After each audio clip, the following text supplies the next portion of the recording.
गरम गरम है, आ जाए मेरा बेटा तो अच्छी बात. मेरी बेटी कह रही है कि भाई जो है ना, मैंने तो खाई कभी नहीं, तो मैंने तो यूं कभी नहीं किया. मैंने कहा तुझे क्या पता, छोटी थी तो तेरी दादी देसी घी से तेरी मालिश करती थी, और इतनी सी भी मलाई होती थी ना गाँव में, तो जो मेरे हस्बैंड की फुफी है वो, अल्लाह उसको खुश रखे, वो इसको उसमें हलवे बना के खिलाना, देसी घी में इसको चूड़ियाँ बना के देना. देसी घी से इसकी, मैं अम्मी के घर जाती थी तो वापस आती थी तो मेरी सास इसको लेके, ये देसी घी के खाने को लोगों को नहीं मिलता, और मेरी सास इसकी देसी घी से मालिश करती थी. और तो हर किसी बच्चे की नहीं की, लेकिन ये है कि इसकी मेरी बड़ी बेटी की तो भाई देसी घी से मालिश होंगी. तो वो बात है, मैं इसको बोल रही हूँ कि भाई ये तो आज बना रही हूँ अपने बेटे के लिए, लेकिन इसमें घी थोड़ा और डालना चाहिए वैसे, है ना. मतलब यमी है, यमी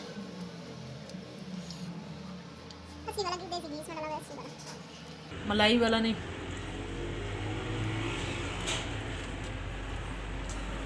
अभी वो आ जाए तो अच्छा है.